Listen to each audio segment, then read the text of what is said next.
Master of Ceremonies, Principal, Sister Pauline, members of the board, Father Paul, especially invited guest teachers, parents, graduates. And I needed to get rid of that piece of paper so I can get to the real deal. First, let me thank Sister Pauline for inviting me to deliver this address to the graduation class of 2018. I was asked to do it last year, but I was overcome by events because I had to travel for work. So this year is my year, and I'm going to seize this opportunity.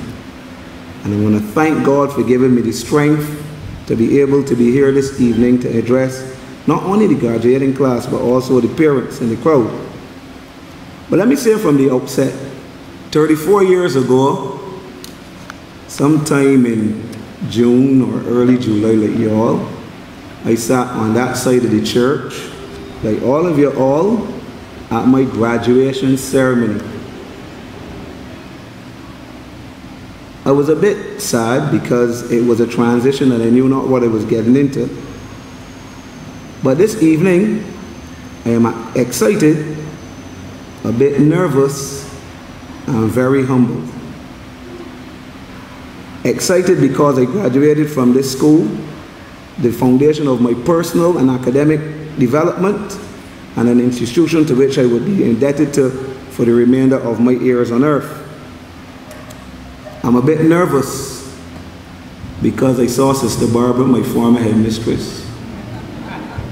Sitting in the crowd is Sister Marshall, who taught me twice at this school. I don't know if you remember. Sorry, Mrs. Marshall, in classes 1 and 3.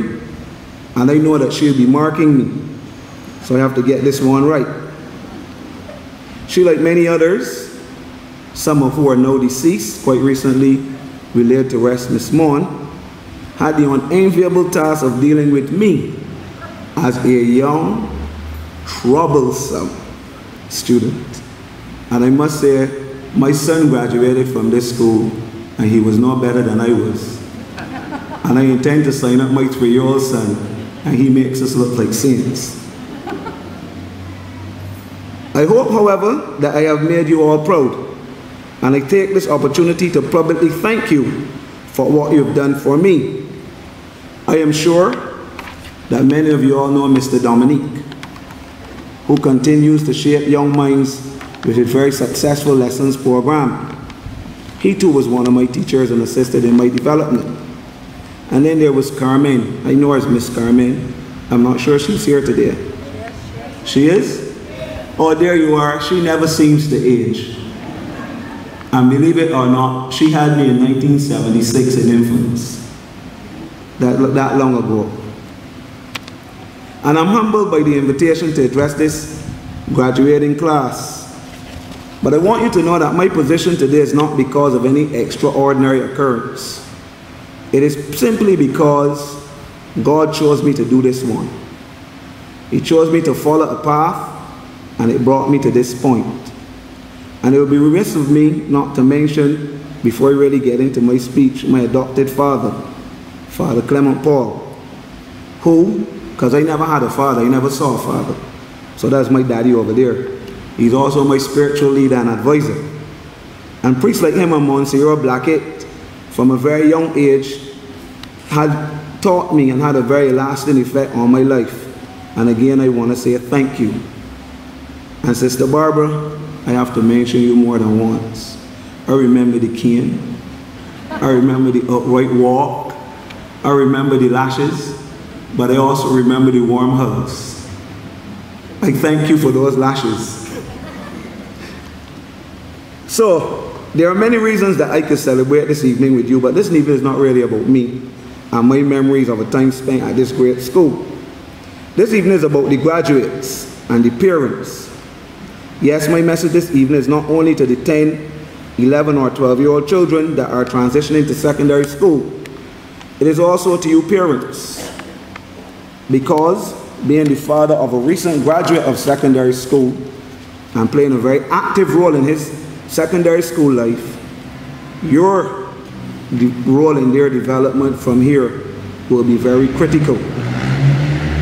I was managing a crisis in 2005, and an incarcerated man said to me, every person was born a good child, but as they grew, their journey was decided by three amounts. The amounts of guidance they had, that's where the parents, family, and friends come in. The amount of determination they had, that is determined by the lessons the children learn and those who influence them. And finally, the amount of the positive attitude that they possess or exhibit. Now I know, and Sister Dempsey just spoke about it, 11 plus years is a hard year. And it's interesting that we as parents pay a lot of attention in this year for preparing our children to sit the Caribbean secondary school entrance exam, known as the Common Entrance. And then afterwards, we are proud to post on social media that our child passed for school X or school Y.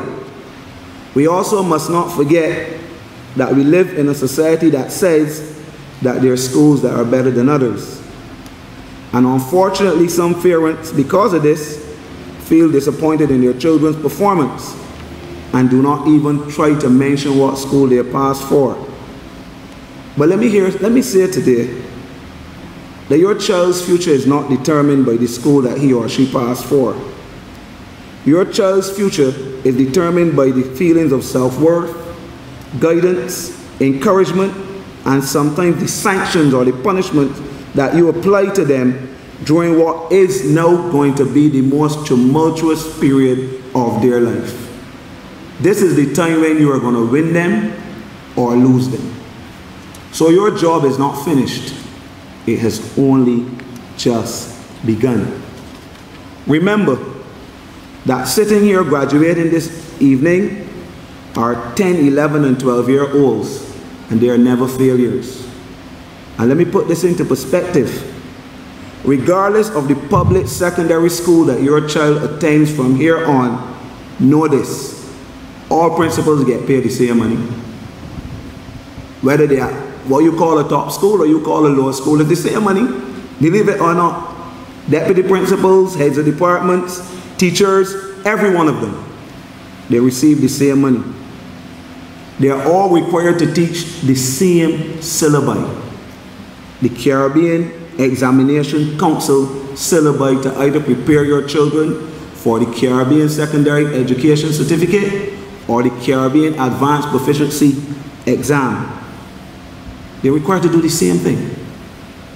School don't make a difference. And so you have nothing to be ashamed about.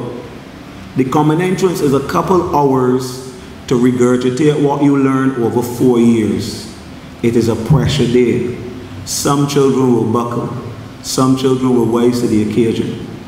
But there's life after Common Entrance. And you know what?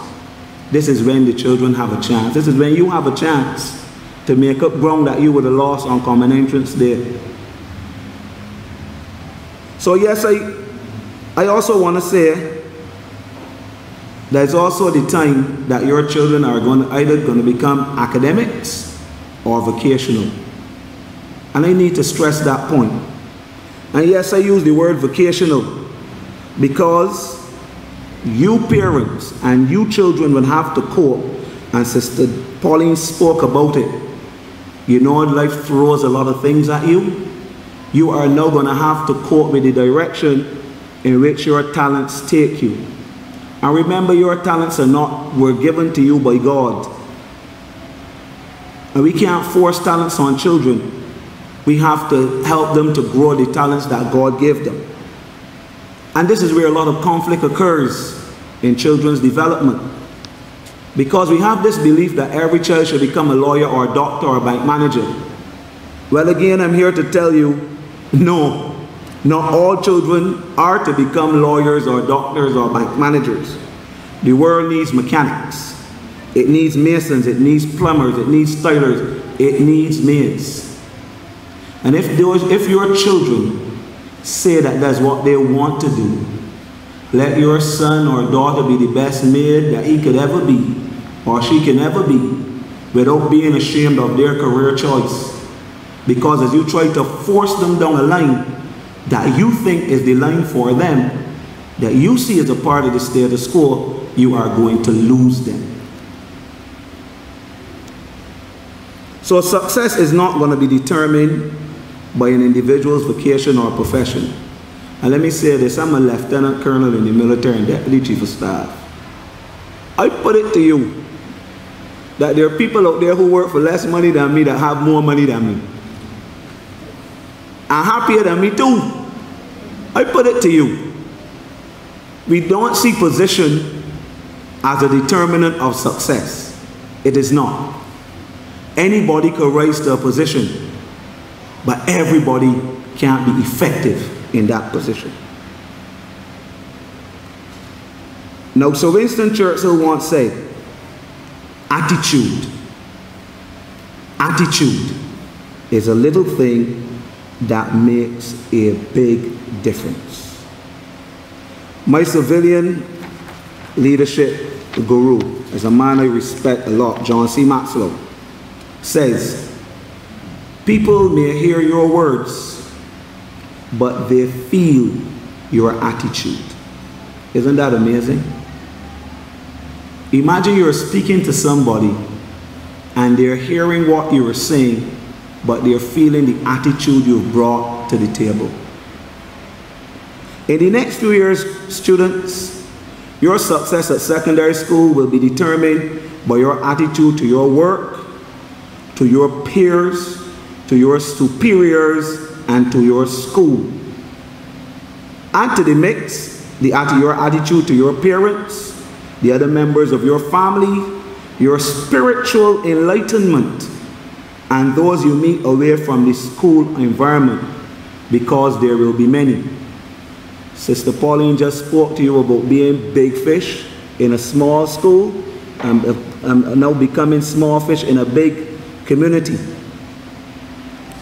If you are negative as you go through your secondary school life, your results will be negative. If you are positive, your results will reflect that. Will things go wrong? Yes. You will make mistakes. You must make mistakes. But it will not be those mistakes that will define you. Failing a test will not make you a bad student. Neither will get into school late. Failing to wash the dishes at home will not make you a bad child. And parents, believe you me, a lot of them will fail to clean their rooms too. What would turn people from you, however, or draw people to you, is how you respond when you fail. If you accept that you failed, and you take responsibility for your actions, and make an effort to do better, to get a higher percentage in your classwork, to be nicer to your friends, you will reap success. But if you become the type of individual that justify your failings with excuses, you will slow down your rate of success. And until you admit that you have failed, you will continue to fail yourself. So admit when you do wrong and commit to do better. Now, speaking quite recently in this church to my son's former class 4 teacher, and I know Father Paul has heard me say this about the military all the time. Attitude is tied to spirituality. And I'm glad that you are all products of a Christian school. Everybody in the world knows I'm Roman Catholic. When I walk in the room, there's no doubt that I'm Roman Catholic. You know why? Somebody thought to name me Aquinas. You don't get much better than that, do you? Huh? But the good thing about being at a Christian school like this school, and I confirm that the lessons are still taught, is that you're taught many spiritual lessons. And one key lesson is that of faith, hope, and charity, or love. Your spirituality will be tested in secondary school. In fact, let me be honest, You will meet children that say to you, there is no God. But I am here to tell you today, there is a God. Trust in Him and He will direct your path. Prayer is one of the greatest gifts that God gave to man. Now, when you read the Bible, you will note that if you read Luke, the disciples were baffled that Jesus was always praying, but He was getting results.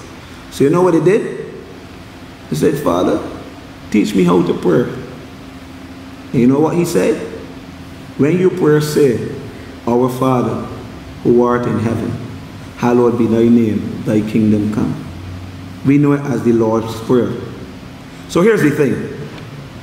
If the Son of God, Jesus Christ, found it necessary to pray to receive the Father's blessings, why shouldn't you and I, who are lesser mortals? My message here is that no matter what challenges you meet, the loss of a friend, the failing of an exam, being punished for an act, pray to God for guidance and commit to being a better child, a better person. Commitment to being better than you were is an attitude that will follow you into adulthood. Trust me, no matter how good you think you are doing, you can always do better. Have faith in God and trust in His power. This brings me to hope. As long as you can see it, as long as you can read it, as long as you can feel it, as long as you can taste it, you can do it. Martin Luther King once said, we accept finite disappointment, but we never lose infinite hope. In other words, disappointment is temporary, or the big word is transitory. It comes and it goes. But hope is everlasting. Believing that better will come is something that has to be grown into you. And Father Paul would say, when I speak about soldiers, I always lament as soon as they're challenged, they crumble because they're missing that spiritual core. That thing that says, look, you hit a stumbling block, call on God. Go into a corner and pray. And don't listen to the noise, block out the noise, pray. Have hope for a better tomorrow. Parents, when they fail, you have to make them believe that they can do it. And I know we get upset when reports come in and they come to our last in class and we ground them for a month and take away the cell phones and throw the tablets over the balcony and then cry that we got to buy it back. I know this happens. But amongst all of that anger, and after all that anger goes away, you still remember it's a child. And you have to encourage them. If you call a man a fool all his life, he will grow up thinking he's a fool. But if you say you're a good person and you made a mistake, but you're still a good person, he will continue to think he's a good person. And children, and this is something I say to soldiers all the time, and I'm going to say it to you. There are two words that you should keep out of your dictionary, out of your mouth, out of your thoughts. The words, I cannot. I cannot. I can't. You know when something gets rough, you say, I can't do it. Keep that out of your dictionary. Always have an I can attitude. Whatever you need to do, believe that you can do it. I was told at a very young age, you could be anything you want to be, you know. The challenge is for you to know how to get it done. But I accept that I can't sing, but I try. I accept that I can't run fast like Usain Bolt, but I try. Which brings me to my final spiritual point, that of love, charity. And Sister Pauline preempted me again, and I was wondering if we had some sort of telepathic conversation, to be honest. When she spoke to you about being among people, and you know, I sum it up as you have to learn to deal with people. Well, there's a song that says, no man is an island, no man stands alone. You cannot survive in this world as an individual. You will always need people around you. Whether it be family, friends, teachers, mentors, And believe it or not, there will be someone you will look up to. There must be. Because if there's no one you look up to, then we are lost. It could be a parent. It could be a priest. It could be a friend's father. But there'll be someone you will look up to. And you will love those persons in the same way you will love yourself. Because you cannot survive in this world if you do not have love. Let me say this to you, and the adults would understand this better, but I'm speaking to a cross-section. We've all heard about these demonic leaders in the world. We've all heard about the Adolf Hitlers and these people who did atrocious things. But you want me to tell you something? There were people that they loved and people that loved them. They could not have been so powerful without having people that loved them. I say that to say that no matter how bad you think somebody is, you can love them too. And this was best displayed by Jesus Christ, who on the cross, in all the pain and suffering of having nails driven in his hands and feet, stopped for a moment and said, Father, forgive them, for they know not what they do. And that's not only a Good Friday saying, that's something to take through life. If a man who did no one anything wrong, he came to this earth to die for our sins, which is the ultimate love, and then on the cross can say, Father, forgive them. How many of you could get in a fight and tell somebody, forgive him? Huh? How many of you would do that? It got to take you weeks and months to cool off, right? But in the midst of his pain, Jesus Christ said, Father, forgive them. So your role for the rest of your life is to show love for everyone, even people that you don't particularly like. Because life is, I'm going to be real, there are going to be people that you like and people you can't like. For whatever reason, there's something we call aura. There are going to be people that like you and people who don't like you. And sometimes you ask them why they don't like you, they don't even know, they just don't like you. But you have to show them love. You have to show them love. There will be some who will not return it the way that you believe that it should be. And some who will be mean, but love them all the same. Your purpose, your life purpose must be, no matter whatever you do, wherever you end up in the ladder of profession, your job is to try to make the world a better place. My job is to try to make the world better than I found it, so that you can enjoy it. Your job is to make the world better than we leave it, so that others can enjoy it. And you cannot do that without love. So as I close, I want to leave you with a few sentences that focus on the theme of this address. Success is a journey. Its roadmap is your attitude. And the first thing I want to say to you is and you should be doing it already, respect yourself and respect others. Remember that you are better than no one, and no one is better than you.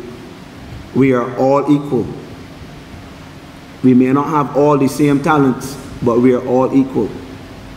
One hand could never clap. You must use two. So you must treat everyone with dignity and respect, and you must demand that people treat you with dignity and respect. And remember the golden rule: do unto others as you will have them do unto you.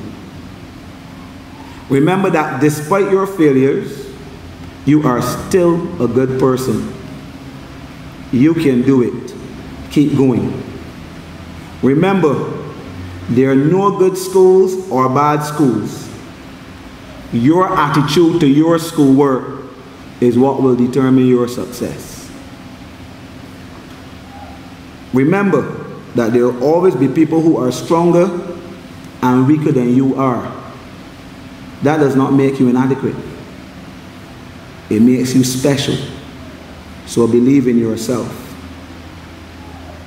Also, success occurs in stages. I have always heard the only job where you start at the top is when you dig in a hole. Always remember that. Think about it. The only time you start at the top of anything is when you're digging a hole. So be humble in your approach. Understand that anything you go to, you have to learn, and you will grow and you will develop. Don't believe that you know everything, because there's nobody that knows everything. Success is not about money. It's about the difference you make in people's lives. Michelle Obama said that, but I think she got it from somebody else too. Your job is to make a difference in people's life. It's not about money. There are people who have all the money in the world and are very unhappy. There are billionaires that commit suicide. Yeah, they kill themselves because they're unhappy. So it has nothing to do with money. We have this thing that people put in young people's mind that, you know, your success is determined by how many dollars you have in the bank. But there's something. People that got a lot of money in the bank get really worried.